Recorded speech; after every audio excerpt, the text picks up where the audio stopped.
वो घर स्वर्ग है जिसके घर में पैसा भी है और शांति भी है। इसलिए दोनों का होना परम आवश्यक है और उसके साथ जो है स्वर्ग बन जाता है घर। बोली राधे राधे श्री राधे। समय बीता, विचार कर रहे थे एक दिन, और एक दिन जो है संत नारद का आगमन हुआ। संत नारद कहने लगे वेद व्यास जी बड़े चिंतित है, क्या बात है? महाराज क्या करें, चिंता तो इसलिए है मुझे कि मैंने एक वेद के आधार पे 3 और वेद रच डाले, शांति नहीं मिली। और उसके बाद जो है उन वेदों के आधार पे पुराणों की रचना भी की तो भी शांति नहीं मिली। करूं तो क्या करूं?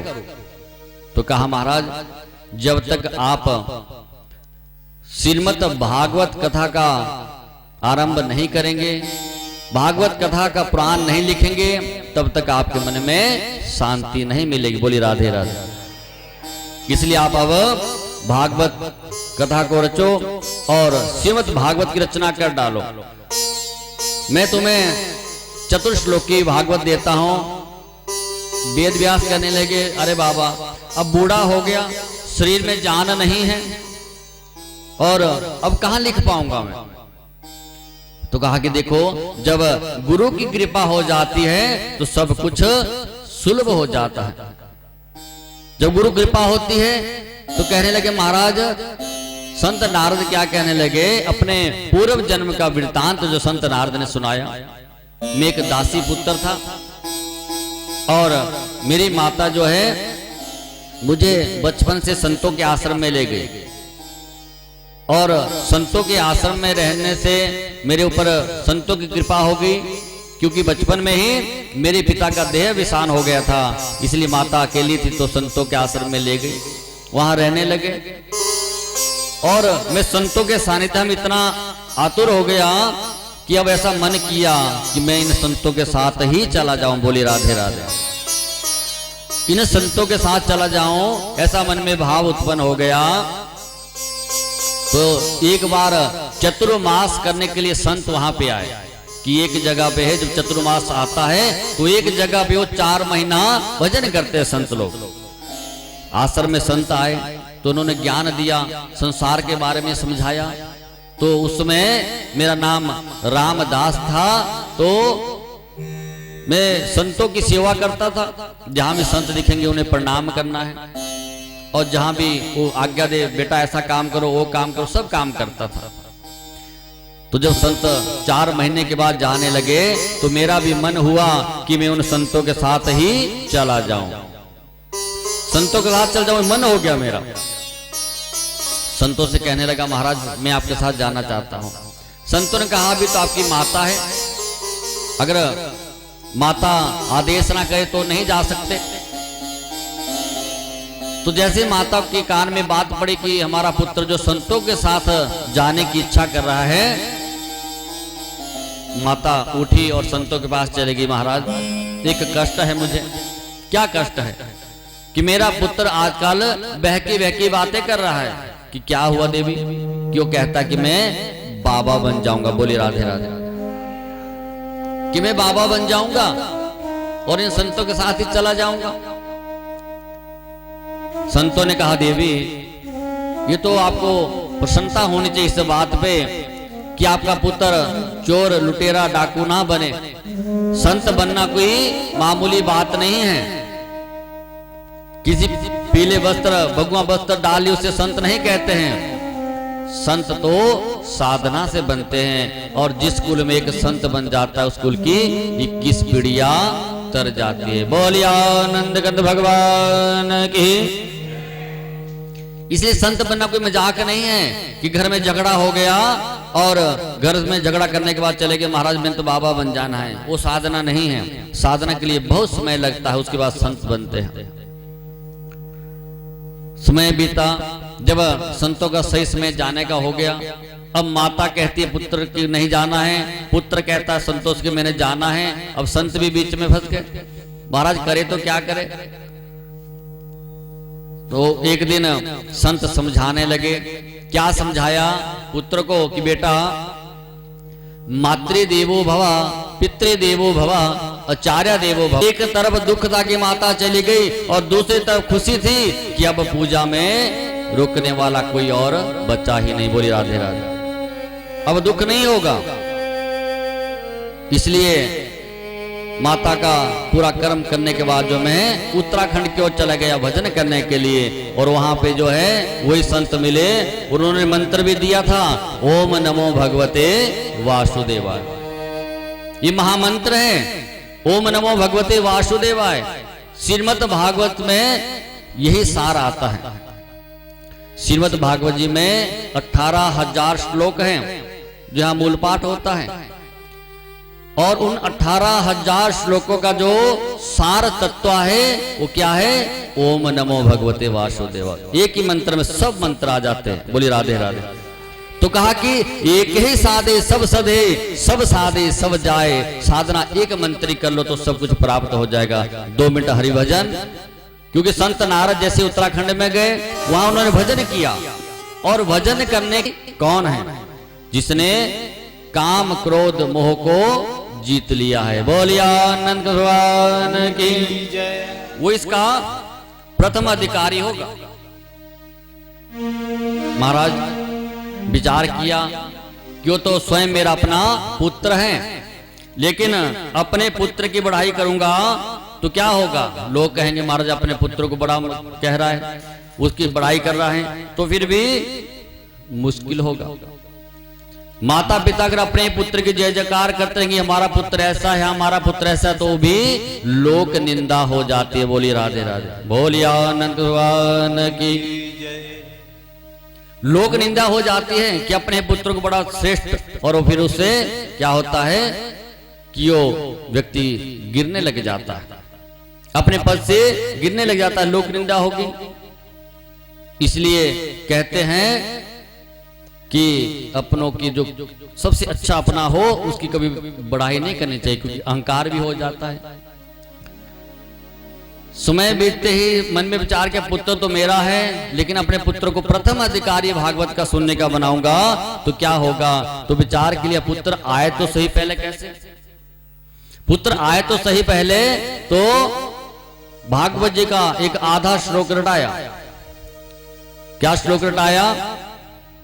कि वरहा पीड़म नटवर वपु कर्ण्यो कर्णकारका बिभ्रद वास्क कनक कपिशं वैजंती चमाला। ये आधा श्लोक ही रटा दिया, आधा ही है। जाओ, ये भगवान जी की सुंदरता का वर्णन है कि भगवान जी कितने सुंदर हुए। वरहा पीड़म नटवर वपु कर्ण्यो कर्णकारिका, कि इतने सुंदर हुए प्रभु की शब्दों से व्याख्यान नहीं किया जा सकता। एक बार प्रभु की झलक जो देख लेता था वो भगवान का दीवाना हो जाता था। मीरा ने जैसे भगवान को देखा एक बार, भगवान की दीवानी हो गई, फिर शुद्ध बुद्ध सब भूल गई। बोली राधे राधे। जो भगवान को एक बार देख लेता था, इसलिए वहां इतने सुंदर हुए। संत लोग भगवान को एक बार देखते थे, प्रेम में व्याकुल हो जाते थे, इसलिए इतने सुंदर भगवान जी के जब श्रृंगार करते थे। इस सुंदरता का वर्णन छोटे छोटे शिष्य गए और जाके आधा श्लोक जो है सुखदेव स्वामी को रटाया। जैसे सुखदेव स्वामी के सामने कहा और आंखें खुल गई सुखदेव स्वामी, क्या कोई इतना सुंदर भी हो सकता है क्या? जब सुंदरता का वर्णन एक एक उन्होंने पद कहे तो कहा इतना सुंदर कोई हो सकता है? शिष्यों आगे कहिए, आगे कहो महाराज। कहा कि आगे कहना है तो आगे तो पिताजी के पास जाना पड़ेगा, वहां जाके सब सुनना पड़ेगा। एक श्लोक ने हजारों ऐसी है। विचार हुआ, चलो कोई सुंदर हुआ तो हुआ, हमने क्या लेना है किसी सुंदरता से, हमें तो भजन करना है। और आंखें बंद की भजन करना शुरू कर दिया। बोलिए राधे राधे। शिष्य वापिस आए गुरु जी के पास। महाराज आधा श्लोक कहा था, सुंदरता का वर्णन तो किया, लेकिन आंखें खोली थी तो कहा कि आगे को। हमने कहा पिताजी के पास चलो आगे सुनते हैं घर जाके, तो फिर आंखें बंद कर दी। कोई बात नहीं, मुझे सुंदरता से कोई लेना देना नहीं है। बोली राधे राधे। दूसरे दिन दूसरा श्लोक रटा दिया, कोई बात नहीं। क्या कहा? अहो वकीयम सतन कालकूटम जिज्ञासयाप्यादप्पि साध्वे लेबे गतिम धात्योजिताम ततोयम कम वा दयालु शरणम ब्रजेहम। अहो वकीयम सतन कालकूटम, कि देखो उस पूतना को उसने अपने स्तनों पर कालकूट नाम का विष लगाया हुआ है, जो भगवान को मारने के लिए जा रही है। भगवान को मारने के लिए पूतना गई कि भगवान को दूध पिलाएंगी और भगवान मर जाएंगे, लेकिन उसने गति क्या पाई? भगवान जी ने क्या गति दी? उसे माता की गति प्रदान कर दी। उस समय जो गति माँ यशोदा को लाखों वर्षों बाद मिली, जो गति माँ देवकी को हजारों वर्षों बाद मिली, वही मातृ गति माँ यशोदा को प्रदान करवाई गई। बोलिया अनंत भगवान की। जब ये श्लोक सुना, जब इस बात को सुना, तो आगे कहा, अरे क्या कोई ऐसा भी हो सकता है? कोई किसी को मारने के लिए जाए और उसका मान सम्मान करे, उसको इतनी सुंदर गति प्रदान करे, ऐसा भाव किसका हो सकता है? कोई किसी को मारने जाए वैसा और उसको वो छोड़ दे, और गति भी कैसी जो माता की गति प्रदान कर दे, ऐसा भाव तो किसी बहुत नेक व्यक्ति में हो सकता है। उसके बारे में मुझे सुनना चाहिए। और कहा कि आगे सुनाइए। महाराज आगे तो पिताजी के पास जाना पड़ेगा, क्योंकि चाहते थे वेद व्यास जी की आए और जन जन में भागवत का प्रसार करे। अब रहा नहीं गया इस बात को सुन के, और सीधे उठे और वेद व्यास जी के अपने पिता के पास पहुंच गए। सुखदेव स्वामी जैसे पहुंचे, 16 वर्ष के थे। पिता बड़े प्रसन्न हो गए। चलो पुत्र आए तो आया सही। कहा, पिता हमें भागवत जी का गुणगान सुना दो। पिताजी को प्रणाम किया। कहो जी महाराज, कुछ ज्ञान हमें भी प्राप्त हो जाए। वेद व्यास जी ने कहा, बेटा जाओ जनक महाराज जी के पास चले जाओ, और जनक महाराज जी तुम्हें भागवत जी का गुणगान सुनाएंगे। जनक महाराज जी जनकपुर की ओर चले गए, और जनक महाराज जी को संदेशा पहुंचाया वेद व्यास जी ने कि मेरे पुत्र की परीक्षा लेना, क्या इसने क्रोध को जीत लिया है? क्योंकि जब तक इंसान के अंदर क्रोध रहेगा तब तक भगवान जी अंदर नहीं रहेंगे।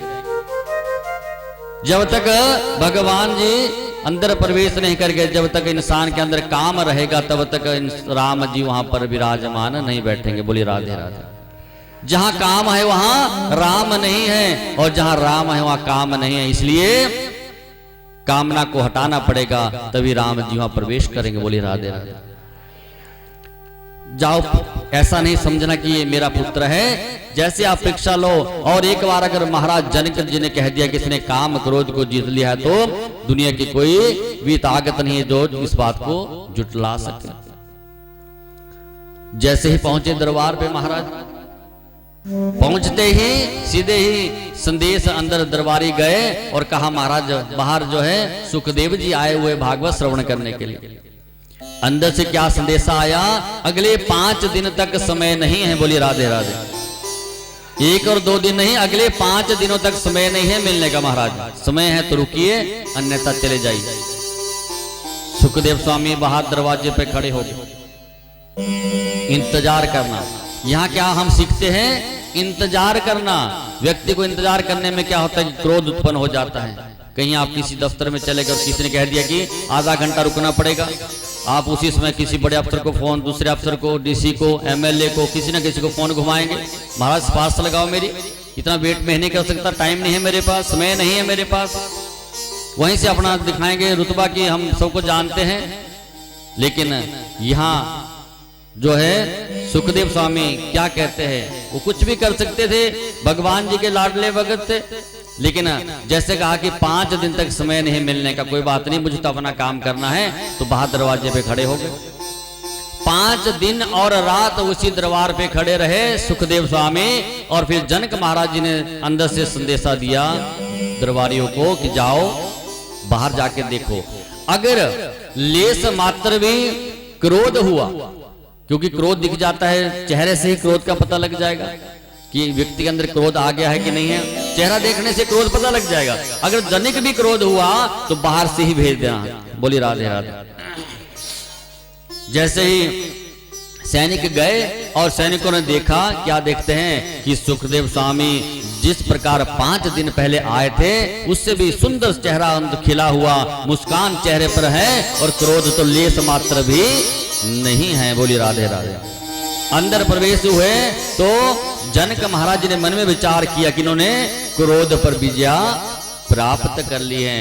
क्रोध करने से बड़े बड़े काम जो है रुक जाते हैं, क्रोध करने से बड़े बड़े काम जो है असफल हो जाते हैं। इसलिए 1 मिनट का भी क्रोध जो है क्या है, बड़े बड़े पुण्यों को नष्ट कर देता है। 1 मिनट का क्रोध भी सनक, सनंदन, सनातन, सनत कुमार, ये 4 भाई ब्रह्मा जी के मानस पुत्र एक बार जो है भगवान जी के पास जब दर्शनों के लिए गए तो उस समय जय और विजय ने उन्हें रोक दिया। जैसे रोका कि इस समय हमारे प्रभु विश्राम कर रहे हैं, तो दरबारियों का क्या काम है, अगर कोई व्यक्ति बाहर दरबारी कोई खड़ा है, चौकीदार को मालूम होता है कि इस समय हमारे स्वामी शयन कर रहे हैं, उठ रहे हैं कि जाना है कि नहीं जाना है, तो रोक दिया। लेकिन सनत कुमारों को थोड़ा अभिमान था कि हम भगवान के पुत्र हैं और हम कहीं भी कभी भी जा सकते हैं, कि वो 4 भाई ऐसे थे कि वो 12 वर्ष से ऊपर नहीं जाते थे। सनक, सनंदन, सनातन, सनत कुमार जो 4 भाई थे 12 वर्ष से ऊपर इनकी आयु नहीं होती थी और ये हर समय भगवान का भजन करते थे। एक कथा सुनाता था, 3 सुनते थे, तब दूसरा थक जाता था, दूसरा आ जाता, ऐसे बारी बारी से जो है ये कथाएं करते रहते थे। हर समय भजन करना इन्होंने और इसी प्रकार से काम करना। जब दरबारियों ने रोक दिया तो क्रोध कर दिया, क्रोध किया और श्राप दिया जय विजय को, जाओ तुम्हें श्राप देते हैं हम, तुम राक्षस योनि में चले जाओ, 1 नहीं 3 जन्मों तक तुम राक्षस रहोगे। तो क्रोध का क्या उनको फल मिला कि उन्हें भी अंदर प्रवेश नहीं हुआ, स्वयं भगवान जी को बाहर आना पड़ा। स्वयं भगवान जी बाहर आ गए और जैसे बाहर आए सनत कुमार जो है हाथ जोड़ देते, महाराज आप क्यों आ गए? कहा कि आपने क्रोध किया और आपने मेरे दरबारियों को श्राप दे दिया। अगर गलती इनकी है तो उस गलती का जो है मालिक को भी कुछ ना कुछ भुगतान करना पड़ता है। मैं इनका मालिक हूं, स्वामी हूं, तो मेरे सेवकों को आपने जो है श्राप दिया तो मुझे भी भुगतान करना पड़ा। अगर ये राक्षस बनने जाएंगे, राक्षस योनि में चल जाएंगे, तो मुझे भी इनके उद्धार के लिए धरा पर जाना पड़ेगा। फिर संत कुमार जो है हाथ जोड़ देते, प्रभु क्षमा करना। तो कहा कि 1 मिनट क्रोध किया संत कुमारों ने तो 12 वर्षों का पुण्य समाप्त हो गया। बोली राधे राधे। दिन रात भजन करने का जो पुण्य होता है और वो पुण्य करते करते 12 वर्ष तक जो पुण्य एकत्रित किया वो 1 मिनट के क्रोध से खत्म हो जाता है। बोली राधे राधे। कहीं दफ्तर में आप चले गए, कोई काम हो भी रहा है आपका और आपने क्रोध में कह दिया कि ये काम हो गया, 2 बातें क्रोध में कह दी, तो काम होने भी वाला होगा तो भी नहीं होता। इसलिए शांति तुल्य तपो नास्ति ना संतोषम परम सुखम। बोली राधे राधे। शांति के बराबर कोई तप नहीं है। क्या हुआ, किसी ने कुछ कह दिया, आपको किसी ने गाली भी दे दी तो क्या हुआ, आप चुप रहो, कोई बात नहीं, आप उसकी गाली से कोई बुरे नहीं बन जाओगे। कोई गाली बुरा बोल देता है, आपको उससे क्या फर्क पड़ता है। इस बात को सुखदेव स्वामी ने यहां कहा कि क्रोध को छोड़ देना है। बोलिए आनंद भगवान की।